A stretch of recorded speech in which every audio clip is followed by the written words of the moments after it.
और अब news in focus, कौन सी 4 खबरें हैं जिन पर आज के शो में रहेगा फोकस, जरा फटाफट से ये देख ले, फिर आगे बढ़ेंगे। तो सबसे पहले आज हमारी कवर स्टोरी में बात हम करेंगे चाइनीज एप्स की।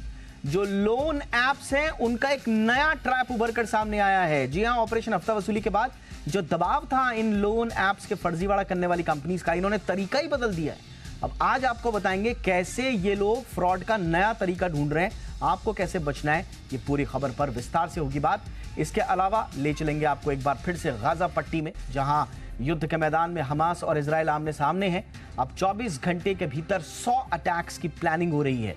क्या है ग्राउंड अटैक का इजराइल का पूरा मिशन, ये भी आपको बताएंगे। और साथ ही साथ पटरी पर दौड़ी पहली रैपिड ट्रेन और इससे क्या फायदा होगा, ये सारा विश्लेषण होगा। और साथ ही साथ बात होगी टेक टॉप 10 की, टेक्नोलॉजी से जुड़ी इस हफ्ते की 10 वो बड़ी खबरें जो पूरे टेक सेक्टर में छाई रही और इंपॉर्टेंट है आपके लिए जानना।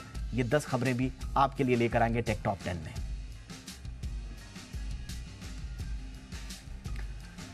और अब सुबह से लेकर शाम तक कौन कौन सी खबरें, किस तरह से न्यूज फ्लो रहा, ये जरा फटाफट अंदाज में देख लेते हैं टॉप न्यूज में।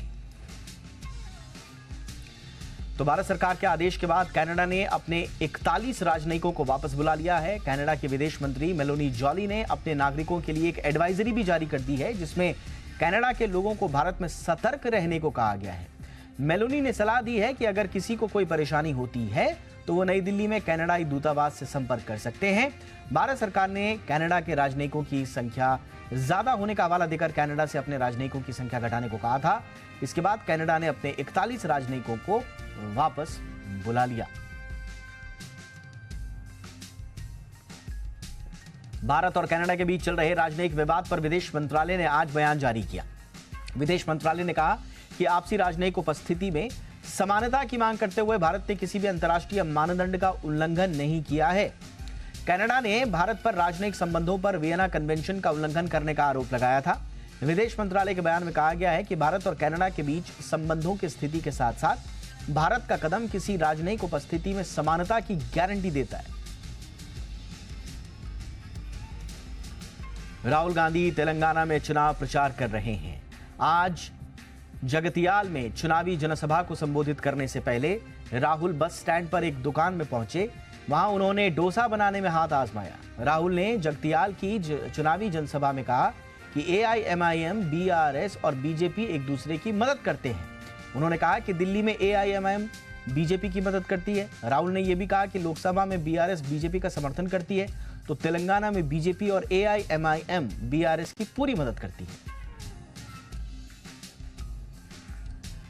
बीजेपी ने मिजोरम विधानसभा चुनाव के लिए 40 प्रचारकों की लिस्ट जारी कर दी है। लिस्ट में PM मोदी, JP नड्डा, रक्षा मंत्री राजनाथ सिंह, अमित शाह जैसे सीनियर नेताओं के नाम शामिल हैं। ये राज्य की जनता से बीजेपी उम्मीदवारों को वोट देने की अपील करेंगे। मिजोरम की 40 सीटों पर 7 नवंबर को वोटिंग होगी और नतीजों का ऐलान 3 दिसंबर को किया जाएगा।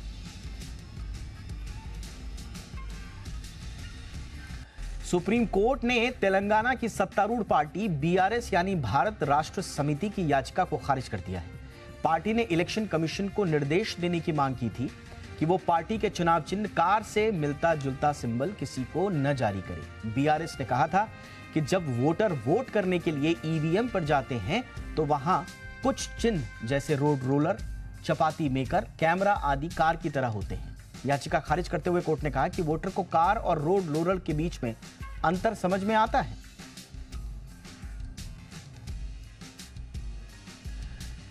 संसद में पैसे लेकर सवाल पूछने के आरोप में घिरी TMC सांसद महुआ मोइत्रा के वकील गोपाल शंकर नारायण केस की सुनवाई से हट गए हैं।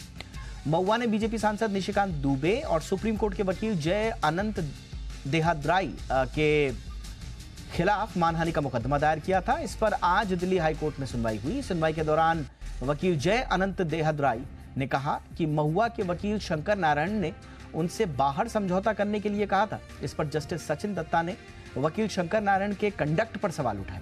इसके बाद शंकर नारायण ने मामले से खुद को अलग कर लिया। समाजवादी पार्टी के वरिष्ठ नेता आजम खान, उनकी पत्नी और बेटे अब्दुल्ला आजम के जेल जाने के बाद आज इनकम टैक्स विभाग की टीम ने जौहर यूनिवर्सिटी में इमारतों का मूल्यांकन किया है। टीम के साथ केंद्रीय लोक निर्माण विभाग के इंजीनियर भी थे। जौहर यूनिवर्सिटी की समाजवादी पार्टी के महासचिव आजम खान का ड्रीम प्रोजेक्ट है। वो इसके संस्थापक होने के साथ कुलाधिपति भी हैं। यूनिवर्सिटी के मौलाना मोहम्मद अली जौहर ट्रस्ट संचालित करता है। इसके आजम खान अध्यक्ष हैं, उनकी पत्नी सचिव और दोनों बेटे सदस्य।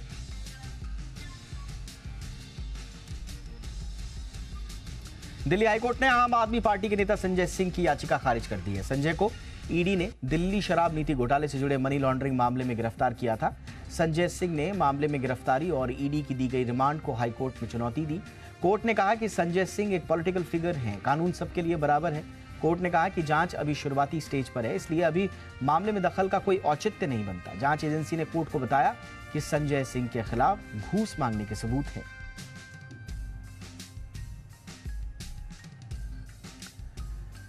दिल्ली की पटियाला हाउस कोर्ट ने न्यूज क्लिक के फाउंडर प्रबीर पुरकायस्थ और एचआर हेड अमित चक्रवर्ती की न्यायिक हिरासत 25 अक्टूबर तक बढ़ा दी है। दिल्ली पुलिस ने दोनों को चीन से जुड़ी कंपनियों और संगठनों से फंडिंग लेकर चाइनीज प्रोपेगेंडा फैलाने के आरोप में 3 अक्टूबर को गिरफ्तार किया था।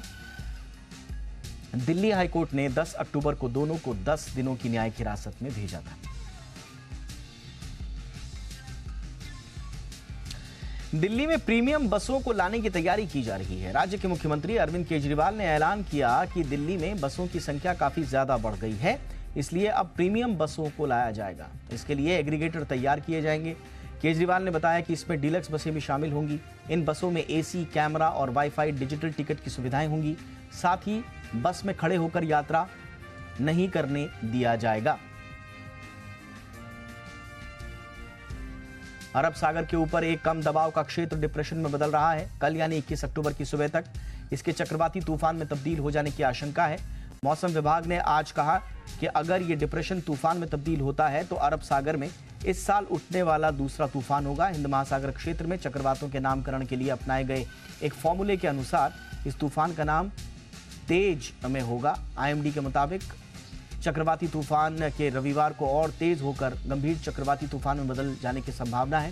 ये तूफान ओमान के दक्षिणी तटों और यमन की ओर बढ़ेगा।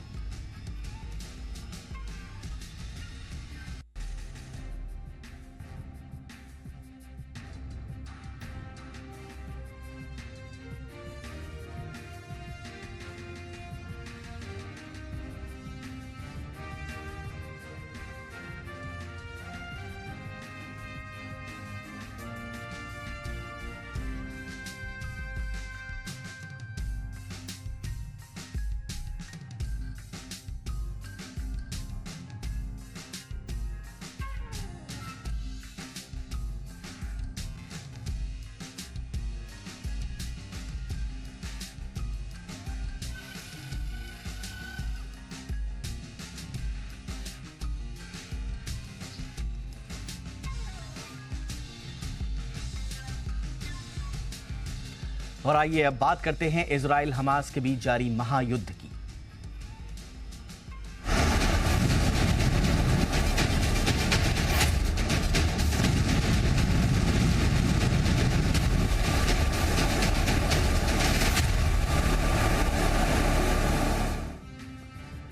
गाजा पट्टी बीते 14 दिन से धमाकों से गूंज रही है। आतंकियों का खात्मा करने के लिए आईडीएफ के हवाई हमले जारी हैं और हमास भी रुक रुक कर इजराइल पर रॉकेट दाग रहा है।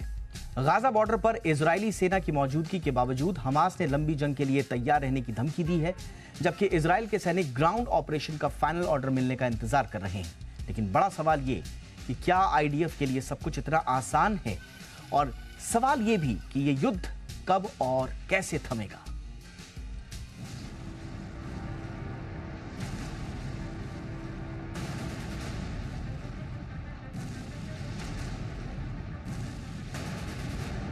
धमाकों की गूंज से गाजा पट्टी थर्रा रही है। आसमान धुएं के गुबार से भरा हुआ है और जमीन में जगह जगह खंडर नजर आ रहे हैं। हमास ने इजराइल पर हमला बोलकर पूरी दुनिया को हैरान कर दिया है और अब इजराइल हमास के आतंकियों को मिटाने के लिए अभियान चला रहा है।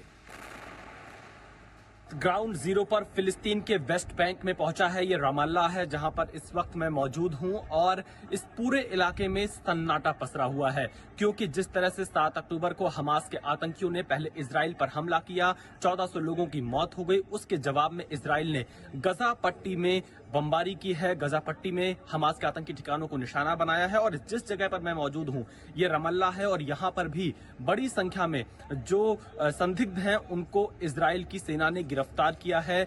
इजरायली सेना की कोशिश हमास को जड़ से खत्म करने की है ताकि आतंकी दोबारा सिर न उठा सकें। जवानों का हौसला बढ़ाने के लिए प्रधानमंत्री नेतन्याहू खुद उनके बीच जा रहे हैं। इजरायली पीएम ने हमास के खात्मे की कसम खाई है और उन्होंने एक बार फिर जीत की बात दोहराई है। गाजा पट्टी पर इजराइल के एयर स्ट्राइक कहर बरपा रही है, जबकि बॉर्डर पर खड़े जवान टैंक और तोप के साथ ग्राउंड ऑपरेशन का ग्रीन सिग्नल मिलने का इंतजार कर रहे हैं। इजराइल हमास पर जवाबी हमला 7 अक्टूबर से ही बोल रहा है, लेकिन ग्राउंड ऑपरेशन कब शुरू होगा इसे लेकर फिलहाल कुछ नहीं कहा जा सकता। इजरायली रक्षा मंत्री ने भी जंग लंबी चलने के संकेत दिए हैं। हमास का खात्मा इजराइल का सबसे बड़ा लक्ष्य है, लेकिन सबसे बड़ी चुनौती उन बंधकों को छुड़ाना है जो हमास के आतंकियों के कब्जे में है। 14 दिन से अपने बच्चों की वापसी का इंतजार कर रहे लोग लगातार सरकार से गुहार लगा रहे हैं। हमास की हैवानियत के सबूत सबके सामने हैं और अब दुनिया इजराइल का इंतकाम देख रही है। फिलहाल गाजा पट्टी में बरसते बम गोले आतंकियों को नेस्तनाबूद कर रहे हैं। इन हालात में युद्ध कब तक जारी रहेगा ये कहना मुश्किल है। फिलिस्तीन के रमल्ला से विशाल पांडे के साथ ब्यूरो रिपोर्ट, जी मीडिया।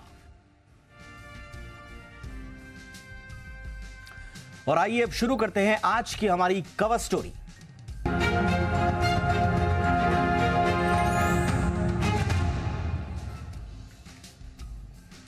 आपने फर्जी लोन के जाल में फंसकर अपनी कमाई, इज्जत और यहां तक कि आत्महत्या करने पर मजबूर होकर जान गंवाने वाले विक्टिम्स के किस्से सुने होंगे।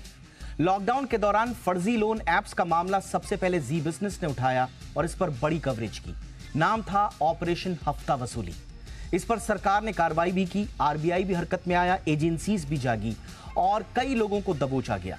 लेकिन फर्जी लोन ऐप्स का धंधा अभी भी चल रहा है और वो नए तेवर और कलेवर के साथ दोबारा सिर उठा चुका है। जी हां, फर्जी लोन ऐप के पीछे के जालसाजों ने मोडस ऑपरेंडी बदल दी है। साइबर थ्रेट्स प्रेडिक्ट करने वाली एआई कंपनी क्लाउडसेक ने एक इन्वेस्टिगेशन किया जिसमें खुलासा हुआ कि फर्जी चाइनीज लोन ऐप ने लोगों की जिंदगी से खिलवाड़ का नया तरीका ढूंढ लिया है। बिना देर किए हुए बताते हैं कि क्या कहती है यह इन्वेस्टिगेशन। क्लाउडसेक के इन्वेस्टिगेशन के मुताबिक इस बार इन जालसाजों ने सहारा लिया है बैंकों के नाम का। ये सबसे पहले किसी चर्चित बैंक को चुनते हैं, फिर उससे मिलता जुलता हुआ नाम रख लेते हैं, यहां तक कि ठीक उसी बैंक के नाम की वेबसाइट भी बना लेते हैं और .com या .in की जगह .online रख लेते हैं। यानी अगर आप दीपक नाम का बैंक जानते हैं जिससे आप लोन लेना चाहते हैं, तो इसकी वेबसाइट अगर दीपक.com है तो ये जालसाज दीपक.com की जगह दीपक.online के नाम से वेबसाइट बना लेंगे और आपको लगेगा कि ये बैंक की ही वेबसाइट है। इन्वेस्टिगेशन में पता लगा है कि छोटे बैंकों और कर्ज देने वाली कंपनियों के नाम का सहारा जालसाज इसलिए रख रहे हैं क्योंकि बड़े बैंकों की तो लगातार मॉनिटरिंग होती है, लेकिन छोटे बैंकों पर नजर नहीं होती। और यही नहीं, ज्यादातर मामलों में छोटे बैंकों को पता ही नहीं होता कि उनके नाम पर फ्रॉड हो रहा है। यह इन्वेस्टिगेशन मॉनिटरिंग में लापरवाही के इस लचर सिस्टम की कलई भी खोलती है। इन्वेस्टिगेशन में आगे खुलासा हुआ है कि ठगों ने वेबसाइट के साथ साथ फर्जी पेमेंट गेटवेज भी बना लिए हैं। पेमेंट गेटवेज दरअसल वो इंटरफेस होते हैं जिन पर पेमेंट्स की सारी इंफॉर्मेशन कलेक्ट होती है। ये एक तरह से बैंक, ग्राहक और कारोबारी के बीच का पुल है। लेकिन इस केस में कारोबारी चाइनीज फ्रॉड हैं जिन्होंने करीब 55 ऐसे ऐप्स बनाकर जालसाजी की। अब यह भी जान लीजिए कि इन्होंने फर्जी गेटवेज क्यों बनाए। तो इसके पीछे जी बिजनेस का ऑपरेशन हफ्ता वसूली का दबाव भी है, क्योंकि हमारे ऑपरेशन के बाद पेमेंट गेटवेज इजी बज, रेजर पे, कैश फ्री और पेटीएम में रखे गए लगभग 47 करोड़ रुपए के फंड को ईडी ने फ्रीज कर दिया था। यानी जालसाज सिस्टम की हर कमी को जानते हैं और उसी हिसाब से अपनी रणनीति भी बदल रहे हैं। अब यह भी जान लीजिए कि फर्जी बैंक, नाम और फर्जी पेमेंट गेटवे से कैसे ये भोले भाले लोगों को अपने जाल में फंसाते हैं। तो जालसाजों के ऐसे कई फर्जी इंस्टेंट लोन ऐप्स हैं जिनका इन्होंने धुआंधार प्रचार किया। और अगर आप जरूरतमंद हैं और तो आपको लगेगा कि किसी जाने पहचाने बैंक से ही तो ये ऑफर आ रहा है, क्योंकि नाम लगभग सेम है। आप इसे सेफ समझकर सुविधाजनक भुगतान की शर्तों के लालच में आकर ऐप डाउनलोड कर लेंगे और शिकार फंसते ही आपकी पर्सनल डिटेल्स जालसाजों तक पहुंच जाएगी और बिल्कुल किसी लेजिटिमेट बैंक की तरह आपसे प्रोसेसिंग फीस के भुगतान की डिमांड की जाएगी। आमतौर पर यह 5% होती है और प्रोसेसिंग फीस मिलते ही जालसाज गायब हो जाएंगे और फिर कभी नजर नहीं आएंगे, न वो और ना उनकी वेबसाइट या ऐप। यहां गौर करने वाली बात यह है कि जालसाजी का यह सारा खेल फर्जी यूपीआई क्यूआर कोड के जरिए होता है। पेमेंट गेटवे न रजिस्टर्ड होते हैं और ना ही लाइसेंस्ड, और इस तरह एक मजबूत से दिखने वाले सिस्टम की नाक के नीचे आपकी गाढ़ी कमाई इन जालसाजों के पास चली जाती है। सवाल यह है कि इतना बड़ा सिस्टम इन्होंने खड़ा कैसे कर लिया और तमाम सिक्योरिटी चेक्स होने के बावजूद, निगरानी होने के बावजूद ये सिस्टम में खामियां कैसे ढूंढ रहे हैं, और अगर ये खामियां हैं तो इनको दूर कौन करेगा, कैसे करेगा। इस पर बात करने के लिए दो खास मेहमान इस वक्त हमारे साथ। स्पर्श कुलश्रेष्ठ हैं हमारे साथ, जो कि सिक्योरिटी रिसर्चर हैं क्लाउडसेक के। ये वही कंपनी है जिन्होंने ये पूरी एनालिसिस की है।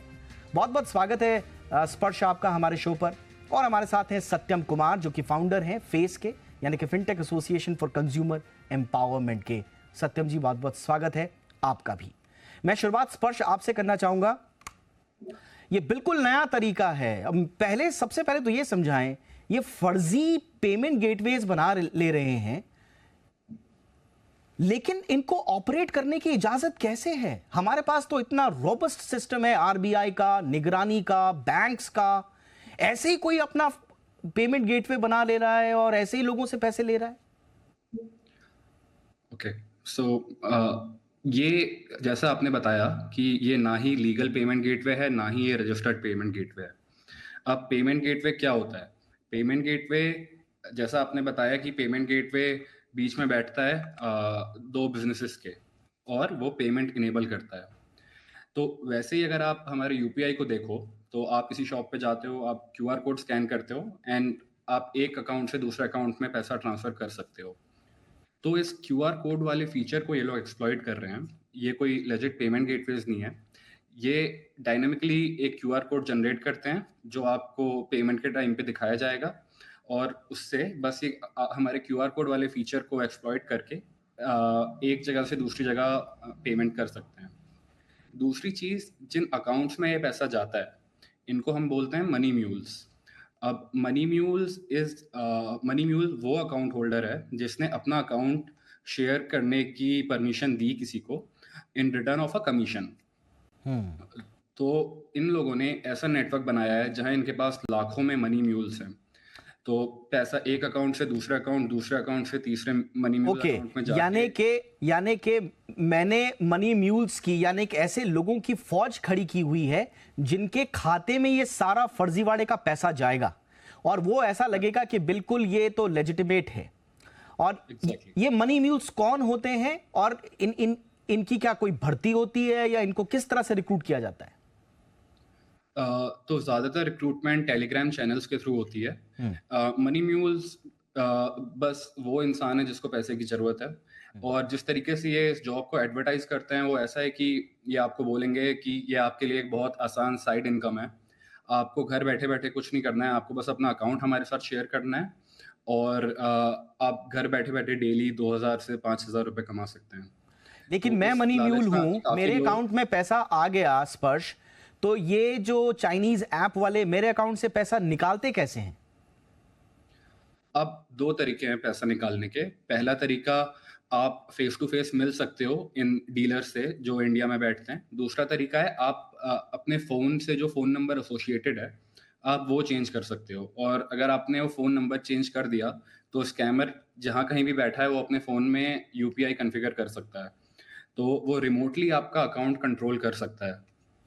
वो अकाउंट जो उसका है भी नहीं, वो किसी और के आधार कार्ड। तो हमारे दर्शक समझ रहे होंगे कि हो क्या रहा है। देखिए, अब तक प्रॉब्लम ये आती थी कि पैसा जिस खाते में आ रहा है, कम से कम जांच एजेंसीज के पास एक क्लू होता था कि जिस खाते में पैसा जा रहा है हम उसको पकड़ें, लेकिन अब ये पैसा जिन खातों में जा रहा है ये भी ट्रैप्ड हैं, ये भी और आपकी और हमारी तरह वो लोग हैं जो जरूरतमंद हैं, जो कि छोटी मोटी साइड इनकम के चक्कर में इनको अपना खाता सब कुछ दे देते हैं। तो अब आप समझिए इस पूरे खेल में हमारे ही लोगों से फ्रॉड करवाया जा रहा है, हमारे ही लोगों से फ्रॉड हो रहा है, और वो भी एक फर्जी गेटवे के जरिए, पेमेंट गेटवे के जरिए। और जांच एजेंसीज के हाथ तो इस तरह से कुछ लगेगा नहीं, ये तो बहुत बड़ा फ्रॉड है। सत्यम जी, ये हम बार बार कह रहे थे कि हमारा जो फिनटेक इकोसिस्टम है उसको अगर आपको आगे बढ़ाना है तो उसका नाम खराब करने वाले लोगों को आइडेंटिफाई कीजिए, लेकिन ये तो एक से बढ़कर एक मॉडस ऑपरेंडी में आ रहे हैं। क्या करें सर? नमस्कार दीपक जी। और ये लगातार एक मुहिम चल रही है, ऑलमोस्ट 2-2.5 साल से हम लोग लगातार एक नए नए तरीके से जो फ्रॉडलेंट तरीके पैदा किए जा रहे हैं, डिजाइन किए जा रहे हैं, उसमें हम लोग कंज्यूमर्स को लगातार अवेयर कर रहे हैं, रेगुलेटर्स को अवेयर कर रहे हैं। और इसकी जो एक सबसे बड़ी और अहम कदम जो हुआ या जो वैलिडेशन हुआ, उस वैलिडेशन के हिसाब से देखेंगे तो कल ही जो गूगल ने मिनिस्ट्री ऑफ आईटी और बाकी रेगुलेटरी इकोसिस्टम को जो प्रेजेंटेशन दिया, उन्होंने उसमें रिकॉग्नाइज किया कि वो फेस के साथ काफी क्लोजली काम कर रहे हैं ताकि एंड्रॉयड ऐप एनवायरनमेंट में फ्रॉडलेंट ऐप नहीं रजिस्टर हो। बट ये पॉलिसिंग का काम जो है हमेशा से लैग इफेक्ट में होता है दीपक जी। वो गलती होगी, उसके बाद पुलिस होगी, तो कहीं पे फ्रॉडलेंट वेबसाइट क्रिएट हो गया, कहीं फ्रॉडलेंट ऐप क्रिएट हो गया, उसके बाद उसकी पॉलिसिंग होती है और तब तक कुछ ना कुछ लोग उसमें फंस जाते हैं। तो अगर हम देखें तो नंबर ऑफ ऐप जो हुआ और क्वांटम ऑफ जो फ्रॉड है वो जरूर कम हुआ है अभी के सिचुएशन में देखें। अदरवाइज एक एक ऐप जो है करोड़ों करोड़ रुपए लेकर के भाग गए थे, और अभी तो मतलब अगर देखें तो 57 ऐप 59 ऐप चलते हैं, और उसमें से जो अमाउंट है वो थोड़े से रिलेटिवली कम है। मतलब फ्रॉड तो 1 रुपए का भी फ्रॉड होता है, बट अमाउंट्स जो है रिलेटिवली कम है। तो ये जो सिचुएशन है, नई से नई जाल बिछाने का जो सिचुएशन है, ये इसको एक तरह से पेमेंट गेटवे बोलना एक फॉल्सिफाई करने जैसा है। ये एक्चुअली जैसा कि स्पर्श जी ने बताया, ये पेमेंट गेटवे नहीं है, ये QR code based UPI payment का फीचर है जिसको कि इन्होंने एक्सप्लॉइट किया है। चूंकि इसमें पेमेंट प्रोसेस होता है तो उसके लिहाजा इसको जरूर हम पेमेंट गेटवे बोल सकते हैं, बट जो पेमेंट गेटवे जो आरबीआई क्लास एक टर्म है और उसके तहत इसको हम पेमेंट गेटवे नहीं बोलते। बट सत्यम जी, मेरा सवाल सिर्फ इतना है, एक पेमेंट गेटवे इंडिया में ऑपरेट कैसे हो रहा है जबकि उसके होस्ट बैठे हुए चाइना में, और आप देखें कि हमारे बैंक्स के जो भी ट्रांजैक्शन हो रहा है वो कनेक्टेड तो बैंक से ही है। तो मैं एक बैंक को कैसे ये इजाजत दे रहा हूं कि वो अपना ट्रांजैक्शन एक इल्लीगल, एक अनलाइसेंस्ड, एक फर्जी गेटवे के थ्रू होने दें? तो यहाँ पे 2 लेवल का इशू चल रहा है दीपक जी। एक चल रहा है फ्रॉडलेंट अकाउंट खोलने के। सो केवाईसी जो है, अभी भी काफी सारे अकाउंट्स बैंकिंग सिस्टम में हैं जिसमें कि KYCs are not proper, KYC are compromised KYC. तो कई सारे अकाउंट तो वैसे भी होते हैं, जो हम म्यूल्स की बात कर रहे हैं, उनमें से कई सारे अकाउंट्स वैसे भी होते हैं जो कि एक ही आदमी ने अलग अलग मोबाइल नंबर से अलग अलग सिम कार्ड पे अलग अलग अकाउंट खोल करके रखे हैं और उसको यूज करता है। एक ही आदमी मल्टीपल अकाउंट यूज करता है या एक ही आदमी मल्टीपल केवाईसी प्रेजेंट करता है। तो एक तो वो सिचुएशन हो रहा है जिसमें कि बैंकिंग सिस्टम का जो केवाईसी जो है वो थोड़ा सा कहीं ना कहीं हम देखेंगे तो कॉम्प्रोमाइज्ड है इस तरह के सिचुएशंस में। और सेकेंड जो है, जो हमने पहले भी बोला था कि ये जो यूपीआई में जो ये हॉट ट्रेलिंग जो है, ठीक है, उसको हॉट ट्रेलिंग कहीं ना कहीं करना पड़ेगा इस मनी मूवमेंट को। एब्सोल्युटली, बिल्कुल सत्यम जी, आपने सही बोला। ये इन्वेस्टिगेशन ये भी बताता है कि बड़े बैंक्स की तो आप मॉनिटरिंग कर रहे हैं ट्रांजैक्शंस की, लेकिन छोटे बैंक्स और छोटे लोन देने वाली कंपनीज की मॉनिटरिंग नहीं हो रही है। उनके नाम पर कोई डॉट ऑनलाइन लगाकर उनके नाम पर कोई फ्रॉड कर दे रहा है और बैंक को पता ही नहीं चल पा रहा है। ये तो बहुत बड़ी लापरवाही है। किस लेवल की ये है, किस स्तर की है, इसकी जांच तो होनी ही चाहिए। तो फर्जी लोन एप्स, उन्होंने अपने काम करने का तरीका बदल दिया है, ट्रैप नया बना लिया है, उसी पर हम बात कर रहे हैं। ये खुलासा जी बिजनेस पर आप देख रहे हैं। क्लाउडसेक ने एक इन्वेस्टिगेशन किया है और उसी के इर्द गिर्द हमारी ये रिपोर्ट। स्पर्श, हमें बताया गया है कि क्लाउडसेक ने ये रिपोर्ट सर्टिन के साथ साझा की है। हम उम्मीद कर रहे हैं कि इस पर कुछ कड़े एक्शन होंगे, लेकिन टेक अवेज क्या हैं फाइनेंशियल इंस्टीट्यूशंस के लिए, रेगुलेटरी अथॉरिटीज के लिए, लॉ इन्फोर्समेंट एजेंसीज के लिए? कहां कहां पर वो गैप हैं जो इन लोगों ने ढूंढ लिए, पकड़ लिए? So, law enforcement, government and financial entities के लिए टेक अवेज रहेंगे कि इनको विजिलेंट रहना पड़ेगा। They have to be proactive. इनको मॉनिटरिंग इम्प्रूव करनी पड़ेगी अपनी। And also this problem of money mules, ये हमको सॉल्व करनी होगी। तो इसको सॉल्व करने के लिए अकाउंट ओपनिंग आज की डेट में जो बहुत आसान है इंडियन मार्केट में, इस पर थोड़े रिस्ट्रिक्शंस हमें लगाने होंगे। प्लस ऐसे ट्रांजैक्शंस को भी हमको मॉनिटर करना होगा। एंड जहाँ तक बात रही इंडिविजुअल सिक्योरिटी की, इंडिविजुअल्स को अपना बैंक अकाउंट ऐसे किसी के साथ शेयर नहीं करना चाहिए। इसके लिए हमको यूज़र अवेयरनेस पे काम करना होगा। इसके अलावा किसी भी थर्ड पार्टी ऐप स्टोर या किसी भी अनऑथराइज्ड ऐप स्टोर से ऐप कभी ना डाउनलोड करें। स्पर्श में चाहूंगा आप थोड़ा सा म्यूल अकाउंट्स पर जरूर बोलें, जो मनी म्यूल्स हैं। मैं इसलिए ये बार बार इस पे कह रहा हूं क्योंकि आज की डेट में आपके पास बहुत सारे मैसेजेस आते होंगे कि घर बैठे बैठे पैसे कमाइए, आपको सिर्फ 1-2 क्लिक करने हैं, या ये फलाना फलाना वर्क फ्रॉम होम करना है और आप पैसे कमा सकते हैं हर दिन 1000 रुपए, 1200 रुपए, 1500 रुपए। ये मनी म्यूल तो नहीं बन जाएंगे आप, ये ध्यान रखना है आपको। स्पर्श, वो लोग जो स्ट्रैप में फंस सकते हैं उनके लिए क्या टिप्स है? मनी म्यूल ना बनने के लिए आप अपने बस ओटीपी कहीं शेयर नहीं करना है बैंक का, और ना ही अपना बैंक अकाउंट नंबर और अपना card number, ATM pin, net banking का पासवर्ड किसी के साथ शेयर करना है। तो अगर आप बस ये चीज़ें अवॉइड करोगे तो आप मनी म्यूल नहीं बन पाओगे। एब्सोल्युटली, ये बहुत important piece of information. Money mule नहीं बनना है आपको, क्योंकि ये लोग हमारे ही यहां से फ्रॉड करके हमारे ही खातों से, बिल्कुल लेजिटिमेट पैसा लगेगा, मेरे खाते में पैसा पड़ा हुआ होगा, अगर मैं मनी म्यूल हूं तो वो पूरा कानूनी पैसा होगा, बिल्कुल सही चैनल से आया हुआ होगा, लेकिन उसको निकाल कर पूरा का पूरा उसका एक तरह से पूरा संचालन अपने हाथ में लेकर ये लोग फ्रॉड को अंजाम में दे रहे हैं। सत्यम जी, एक बड़ी खामी, अब मैं कहूं या प्रॉब्लम कहूं या लूप होल कहूं, बैंक का नाम इस्तेमाल कर देना। और छोटा मोटा अमाउंट नहीं है सर, ये लाखों में है ये अमाउंट जो बैंक का नाम इस्तेमाल करके फ्रॉड ले गए। ये कितना बड़ा प्रॉब्लम है और मॉनिटरिंग, किस लेवल पर मॉनिटरिंग में लापरवाही हो रही है? तो एक बहुत ही सीरियस चीज है दीपक जी, जो इसको कि हम जैसे कि अगर ऑनलाइन, अगर ई कॉमर्स पे आप कुछ सामान खरीदते हैं तो कई देखेंगे कि पोर्टल्स पे जूते हैं जो कि फेक बिक रहे हैं अलग अलग ब्रांड से। तो एकदम सिमिलर सिचुएशन है जहाँ पे कि बैंक की जो डिजिटल आइडेंटिटी है उसको रिक्रिएट किया गया है, उसकी चोरी की गई है, और उस क्रेडेंशियल जो कि इंस्टीट्यूशन ने over a period of time बनाया है उसका इस्तेमाल किया गया है ग्राहकों का ट्रस्ट जीतने के लिए। तो ये जो सिचुएशन है, इस सिचुएशन से जो पूरी की पूरी बैंकिंग सिस्टम है, हम लोगों की जो है कॉस्ट बढ़ गई है, because we have to be very vigilant.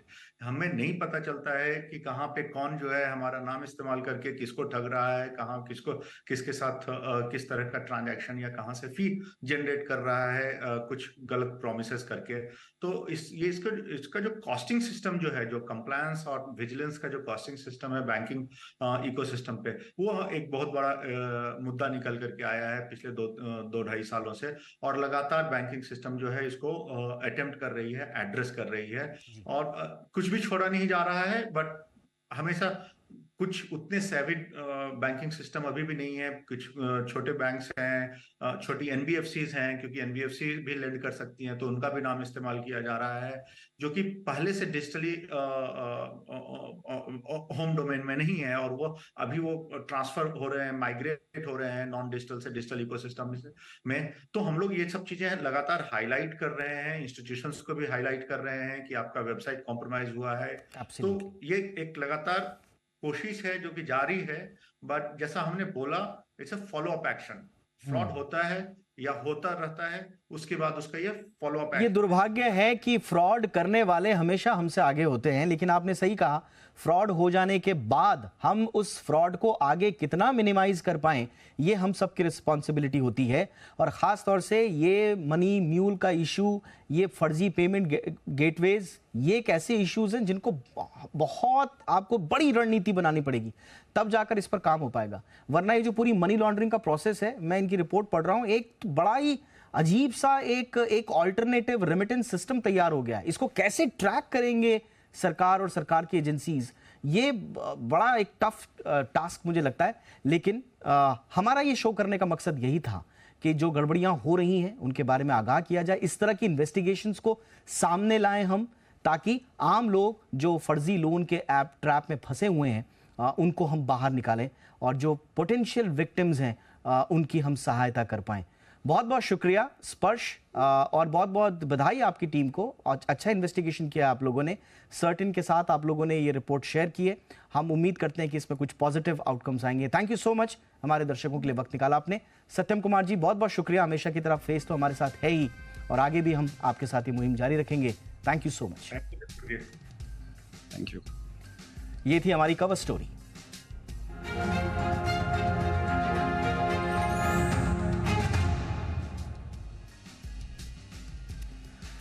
आगे बढ़ते हैं। देश में जल्द ही एक सर्टिफिकेशन का सिस्टम होगा, यानी कि वन सर्टिफिकेशन सिस्टम। QIC यानी कि क्वालिटी काउंसिल ऑफ इंडिया के सेक्रेटरी जनरल राजेश माहेश्वरी ने कहा कि one nation one certification one accreditation पर department for promotion of industry and internal trade ने प्रस्ताव पर चर्चा शुरू की है। उन्होंने कहा कि एक सर्टिफिकेशन एजेंसी से ब्रांड भारत की क्रेडिबिलिटी बढ़ेगी, गलत सर्टिफिकेशन, गैर कानूनी काम पर कड़ी कार्रवाई की जाएगी। वहीं दूध और उनसे बनने वाले 8 उत्पादों की जांच अभी भी की जा रही है। जो गड़बड़ियां इसमें शक के दायरे में थी, अब तक 10,000 से ज्यादा सैंपल उठाए गए हैं। सैंपल्स की जांच जारी है। QCI secretary general Rajesh Maheshwari से बात की हमारे संवाददाता अमरीश पांडे ने। भारत में लगातार आत्मनिर्भर बनने की कोशिश जारी है और इस कोशिश के लिए सबसे जो ज़रूरी तत्व है वो है क्वालिटी। सरकार का लगातार फोकस है कि क्वालिटी बनी रहे, क्वालिटी को बढ़ावा मिले, क्योंकि क्वालिटी बढ़ेगी तो इससे एक्सपोर्ट बढ़ेगा तो मैन्युफैक्चरिंग बढ़ेगी, और ये सब कुछ ज़रूरी है आत्मनिर्भर भारत के लिए। और हमारे साथ खास बातचीत के लिए हैं क्वालिटी काउंसिल से राजेश माहेश्वरी जी। पहला सवाल सर, लगातार हम देख रहे हैं कि ये इंडस्ट्री है उसमें कई तरह के सर्टिफिकेशन होते हैं, लोगों के बीच में कन्फ्यूजन है, इंडस्ट्री के बीच में कन्फ्यूजन है कि किसका सर्टिफिकेट है जो कि ओरिजिनल माने, या अगर सब ओरिजिनल है तो हम असली की पहचान कैसे कर सकते हैं। इसको लेकर क्या कोई एक जिस तरह से हम हर चीज़ में देख रहे हैं one nation one card one, तो क्या क्वालिटी काउंसिल जैसा भी एक कोई ऐसा एक सिंगल संस्थान हो सकता है? यह आपने बहुत एक अहम मुद्दा उठाया है, और हमारे देश में नेशनल एक्रेडिटेशन बॉडीज़ जो QCI, जो क्वालिटी काउंसिल ऑफ इंडिया, और उसके जो बोर्ड्स हैं उनको सरकार ने बनाया है। और हमारे देश में आज की तारीख में एक रेगुलेशन की एक कमी है, जिसमें कि जैसे दूसरे देशों में है, जैसे यूरोप में है या और अन्य देशों में है, विकसित देशों में है, कि वहाँ पर उस देश की सिर्फ one single national accreditation body है। तो इस दिशा में हम कार्यरत हैं, क्वालिटी काउंसिल ऑफ इंडिया और हमारे जो बोर्ड्स हैं NABCB और NABL, ताकि इस देश में एक सिंगल नेशनल एक्रेडिटेशन बॉडी हो जिसको कि सरकार और सारे स्टेक होल्डर्स, चाहे वो इंडस्ट्री है, उसको यूज़ करें। सर, त्योहारों का सीज़न है, लगातार हम इस तरह की खबरें देख रहे हैं कि खाने पीने की चीज़ों में मिलावट चल रही है। फूड रेगुलेटर के साथ मिलकर आप एक बड़ी कैंपेन का हिस्सा भी बने हैं, जहां मिलावटी दूध की जो पूरी जो नेक्सेस है उसको कैसे स्टॉप करना है, ये पूरी कवायद किस तरह की है और कब तक हम इसका रिजल्ट देखें? कितने सैम्पलिंग अभी तक हुई है? हम फूड अथॉरिटी के साथ पहले भी काम किए और इस स्पेसिफिक प्रोजेक्ट पे भी काम कर रहे हैं, जिसमें कि दूध और दूध से बने जो प्रोडक्ट्स हैं, 8 प्रोडक्ट्स हैं, जिसमें कि जैसे घी है, आइसक्रीम है, खोया है, छेना है। तो ये सारे प्रोडक्ट्स की एक सर्वे कर रहे हैं पूरे देश भर में, ताकि उनमें कितनी एडल्ट्रेशन है या जो उनकी रिक्वायरमेंट्स हैं, जो फूड अथॉरिटी की रिक्वायरमेंट्स हैं, स्टैंडर्ड जो पर्टिकुलर टेस्ट पैरामीटर्स पे, वो कहाँ तक मीट कर रही हैं। तो इसमें फूड अथॉरिटी ने हमको ये 2-3 स्टेट छोड़ के बाकी पैन इंडिया हमारे को काम दिया हुआ है, और 2-3 स्टेट के लिए किसी और को भी उन्होंने काम दिया है। तो QCI ने करीब 9,000 के करीब सैंपल्स उठाए हैं और हमारा अनुमान है कि 10,000 से ऊपर पूरे देश में से सैंपल उठे होंगे और उन सैंपल्स को हम ऑलरेडी ले चुके हैं हम मार्केट से, पूरे पैन इंडिया से। अब उनका टेस्टिंग का काम चल रहा है और उम्मीद है कि अगले महीने तक, अगले मंथ के एंड तक वो रिपोर्ट फूड अथॉरिटी जारी कर पाएगा। अगले मंथ के एंड तक हम उनको दे पाएंगे और वो फिर आगे उसको जारी कर पाएगा। त्योहारी सीजन है, बाजार में ऑफर्स की भरमार है, लेकिन जितने ऑफर्स हैं उससे कहीं ज्यादा संख्या में जालसाज कंज्यूमर्स को ठगने के लिए तैयार बैठे हैं। खासकर फर्जी ई-कॉमर्स प्लेटफॉर्म्स पर बम्पर डिस्काउंट के नाम पर जहां ठगी हो रही है, वहीं फर्जी गिफ्ट और गरबा नाइट के पास के नाम पर भी लोग ठगे जा रहे हैं। ऐसे में आपको क्या क्या सावधानी बरतने की जरूरत है इस फेस्टिव सीजन, देखिए रिपोर्ट में।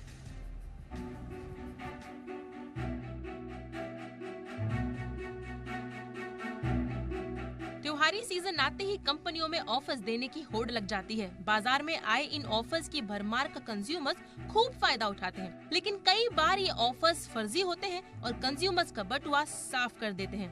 सॉफ्टवेयर कंपनी नॉर्टन लाइफलॉक के एक सर्वे की माने तो पिछले साल फेस्टिव सीजन में बम्पर ऑफर्स के नाम पर फर्जी ई-कॉमर्स कंपनियों ने 62% लोगों को चूना लगाया। यानी जितने ऑनलाइन ऑफर्स हैं, उससे कई अधिक संख्या में जालसाज आपके बटुए पर नजर गड़ाए बैठे हैं। हमारी आपकी थोड़ी सी लापरवाही से ठग आपको चूना लगा सकते हैं।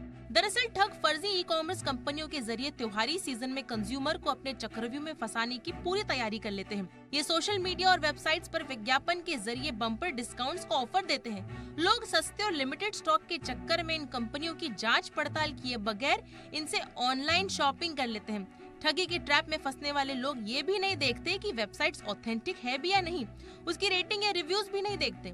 बस यही धोखा हो जाता है। जैसे ही कंज्यूमर 80 से 90% वाले डिस्काउंट के जाल में फंसते हैं, उनका ऑनलाइन पेमेंट भी फंस जाता है। ऐसे में पहले कंपनी को जांच परखें, रिव्यूज और रेटिंग देखें। अगर आप वेबसाइट्स को ऑथेंटिक पाते हैं और ऑनलाइन शॉपिंग करते हैं, तो भी आप अपने कार्ड की जानकारी इस पर कतई ना सेव करें। इन दिनों गरबा नाइट्स के पास के नाम पर भी खूब फ्रॉड हो रहे हैं। दरअसल नामी गिरामी सिंगरों और कलाकारों के गरबा नाइट्स के फर्जी पास बिल्कुल असली की तरह ग्राफिक डिजाइन किए गए होते हैं। इन फर्जी पास पर टिकट सीरीज नंबर और बकायदा QR कोड तक होते हैं। लोग बगैर जांच पड़ताल किए इन पासेस को महंगे दाम पर फर्जी एजेंटों के जरिए खरीद लेते हैं और फिर ठगे जाते हैं। ऐसे में जब भी इस तरह के पास खरीदे, कोशिश करें कि इन्हें बुक माई शो जैसे ऑथेंटिक ऐप या फिर जान पहचान के एजेंट से खरीदें। आजकल फेस्टिव सीजन में फर्जी गिफ्ट के नाम पर भी लोग खूब ठगे जा रहे हैं। ठग कुरियर एजेंट बनकर पहले फोन करते हैं, शिकार के लपेटे में आते ही वो उसे गिफ्ट पाने के लिए एक लिंक भेजते हैं। फ्री में मिल रहे गिफ्ट के लालच में व्यक्ति जैसे ही लिंक पर क्लिक करता है, फ्रॉड का शिकार हो जाता है। कई बार ठग गिफ्ट के बदले 200-250 रुपए की रकम का डिमांड करता है। गिफ्ट के चक्कर में लोग छोटी रकम मानकर इसे चुका देते हैं और ठगे जाते हैं। समझना होगा कि कोई अनजान व्यक्ति आपको महंगा गिफ्ट क्यों भेजेगा।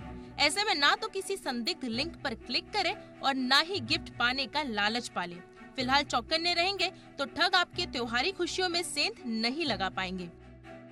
ब्यूरो रिपोर्ट, जी मीडिया। सोने के भाव में तूफानी तेजी देखी जा रही है। इस हफ्ते सोने के भाव में करीब 1700 रुपए से ज्यादा का उछाल रहा। MCX पर सोने का भाव 60,000 रुपए के पार निकल गया है। वहीं कच्चे तेल की कीमतों में भी उबाल आया है। चलिए इन दोनों खबरों को विस्तार से समझने के लिए हमारे साथ जुड़ रहे हैं जी बिजनेस के कमोडिटी एडिटर मृत्युंजय कुमार झा। मृत्युंजय, सोने के भाव में तेजी के क्या कारण हैं? देखिए, बिल्कुल और बहुत बड़ी तेजी आ गई है। तेजी इतनी आई है कि इसी हफ्ते 10 ग्राम सोने का भाव करीब 1800 रुपए महंगा हो गया है। मतलब अगर आपने पिछले हफ्ते गोल्ड खरीदा होता तो अभी के मुकाबले आपको 1800 रुपए प्रति 10 ग्राम कम का भाव लगता, जो आपको 1800 रुपए ज़्यादा लग रहा है। और जो स्पॉट मार्केट है, जो हाजिर बाजार है, वहाँ पर 995, ये 24 कैरेट की कैटेगरी होती है, 995 जो गोल्ड का प्राइस है वो GST के साथ 3% GST के साथ 62,000 के ऊपर चला गया है। वायदा बाजार, जो घरेलू वायदा बाजार है MCX, वहाँ पर 10 ग्राम सोने का भाव 60,700 रुपये के ऊपर चला गया है। बड़ी तेज़ी आई है। और इस महीने अगर आप देखें तो ग्लोबल मार्केट में नीचे के लेवल से करीब $200 की तेज़ी गोल्ड में आई है। और इंडियन मार्केट में भी इस महीने अगर आप देखें तो 4,000 रुपये से ज़्यादा की तेज़ी हमने गोल्ड में देखी है, तो बहुत बड़ी तेज़ी का माहौल बना है। इसके पीछे सबसे बड़ी वजह यह है कि इजराइल और हमास के बीच जो युद्ध का माहौल बना हुआ है, उससे दुनिया भर में सुरक्षित निवेश के तौर पर गोल्ड की डिमांड बढ़ गई है। बड़े पैमाने पर जो बड़े निवेशक हैं, जो हेज फंड्स हैं, वो गोल्ड में पैसा लगा रहे हैं और उससे गोल्ड के दाम लगातार ऊपर जा रहे हैं। अभी का एकमात्र फंडामेंटल युद्ध है जिससे गोल्ड में तेज़ी आई है। और जब भी दुनिया में इस तरह का माहौल ख़राब होता है, जियोपॉलिटिकल टेंशन होता है या कोई आर्थिक हालात ख़राब होती है, तब गोल्ड में सुरक्षित निवेश के तौर पर डिमांड बढ़ जाती है, जिसका इम्पैक्ट मार्केट के ऊपर साफ तौर पर देखने को मिल रहा है।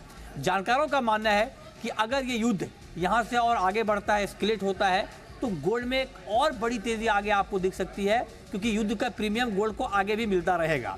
लेकिन अगर कुछ बातचीत हो जाए, सुलह की कोई बातचीत हो जाए, युद्ध विराम हो जाए, तब गोल्ड ने जिस रफ्तार से छलांग लगाई है, उसी रफ्तार से गोल्ड नीचे भी आ सकता है। तो मतलब ये कि आपको अभी दिवाली तक के लिए 2 प्राइस पे तैयार रहना चाहिए। हो सकता है कि आपको यहाँ से 3-4 हज़ार रुपये कम के भाव पर गोल्ड दिवाली पर मिल जाए, मतलब 57,000 के आसपास मिल जाए, 58,000 के आसपास मिल जाए। लेकिन अगर ये युद्ध बढ़ता है तो फिर आपको 64-65 हज़ार, मतलब जीएसटी के साथ स्पॉट मार्केट में, उसके लिए भी आपको तैयार रहना चाहिए। तो कुछ भी हो सकता है, गोल्ड का मार्केट अगले कुछ दिनों में बहुत ही वोलेटाइल रहने वाला है, इसके लिए आपको तैयार रहना चाहिए। जी, और कच्चे तेल की कीमतों पर आपका क्या कहना है मृत्युंजय? बिल्कुल, क्रूड में आप देखिए पहले तेजी आई, उसके बाद मार्केट नीचे आया और फिर जब ये इजराइल और हमास के बीच युद्ध शुरू हुआ तो कच्चे तेल में फिर से बड़ी तेजी आई और $93 के ऊपर चला गया ब्रेंट क्रूड का भाव। और जो WTI क्रूड है उसमें भी अच्छी खासी तेजी आई और $90 के ऊपर चला गया।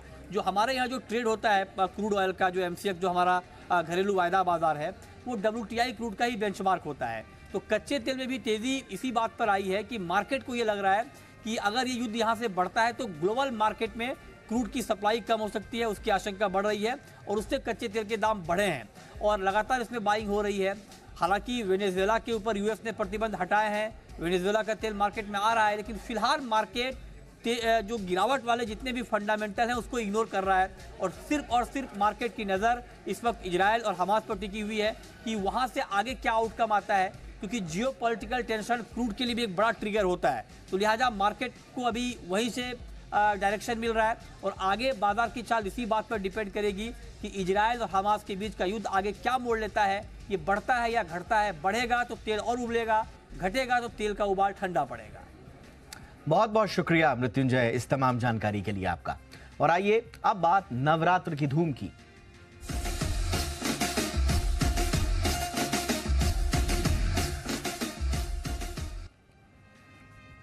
तो देश भर में नवरात्र की धूम है, जहां एक तरफ लोग मां दुर्गा की भक्ति में लीन हैं तो दूसरी तरफ लोग गरबा के रंगों में भी डूबे हुए हैं। हम आपको दिखाते हैं 6 तस्वीरें। पहली तस्वीर कोलकाता की है। यहां एक क्लब ने अपनी अनोखी थीम से खूब ध्यान खींचा लोगों का। इस पंडाल में चारों ओर पानी पूरी, पानी बताशे और गोलगप्पे से कोने कोने को सजाया गया है। दूसरी तस्वीर कोलकाता के झारग्राम इलाके की है, जहां ऐतिहासिक धरोहर की थीम पर पंडाल बनाया गया है। तीसरी तस्वीर कोलकाता के मुदियाली की है। मुदियाली में महिला सुरक्षा की थीम पर पंडाल को रूप दिया गया है। चौथी तस्वीर आप देखेंगे झारखंड की, जहां दुर्गा पूजा की धूम जबरदस्त तरीके से गूंज रही है। और पांचवी तस्वीर गुजरात के राजकोट की है। यहाँ गरबा डांडिया की ताल पर लोग थिरक रहे हैं और यही हाल सूरत का भी है।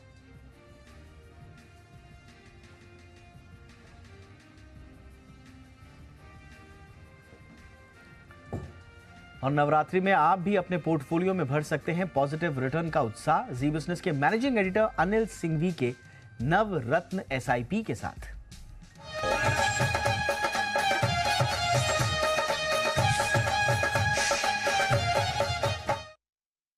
PSU प्लस रियल एस्टेट का कॉम्बिनेशन है, डबल कॉम्बो है और वो है हेमिस्फेयर प्रॉपर्टी। राइट, नाम से आपको लगेगा कोई विदेशी कंपनी है, लेकिन बिल्कुल कंफ्यूज ना हो, ये भारत सरकार की कंपनी है। और इस कंपनी को पसंद करने की कुछ वजह मैं आपको बताऊं। सबसे बड़ी बात यह है कि इस स्टॉक में जबरदस्त वैल्यू है।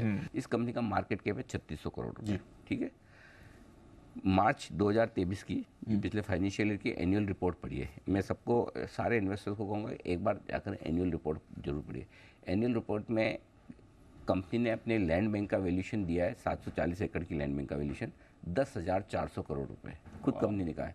अब ये रियल एस्टेट डेवलप करने जा रहे हैं, जो हम पुणे से शुरुआत कर रहे हैं, जिसके लिए इन्होंने ट्रांजैक्शन एडवाइजर भी अपॉइंट कर दिया है। तो अब इवेंचुअली वहाँ पर बड़े लैंड बैंक होंगे, और जब लैंड बैंक ये डेवलप होंगे तो जितनी लैंड बैंक की वैल्यू, इससे 2 से 2.5 गुना कैश फ्लोज इनके बनेंगे जब तक ये कंप्लीट करेंगे। अब 3 साल लगे, 5 साल लगे, जो भी लगे, आप टारगेट से मत खरीजिए, टाइम से खरीदिए। इस स्टॉक को आपको 3 से 5 साल के लिए लेके छोड़ देना। 5 साल के लिए मिनिमम लेके छोड़ दीजिए, क्योंकि क्या होता है, लैंड डेवलपमेंट के काम में सरकारी कंपनियां, टाइम लग सकता है कभी, आप खाली टाइम के साथ में इसको लेके छोड़ दीजिए, ये तब आपको प्रॉपर वैल्यू बना कर देगा। ठीक है। सो फिर भी जिनको छोटे टारगेट रखने हैं उनके लिए मैं टारगेट दे रहा हूँ 170, 200 और 240, इन 3 टारगेट को आप रख सकते हैं। लेकिन मेरा ये समझना 4-5 साल के लिए अगर आप इसको पोर्टफोलियो में रखेंगे तो आपको अच्छी वैल्यू निकल कर आएगी। सेम सिचुएशन, हर 10% फॉल पे आपको SIP करनी है। इजाजत दें। #ZEindia360 याद रखिए। कोई राय, कोई सुझाव हो तो जरूर भेजें। नमस्कार।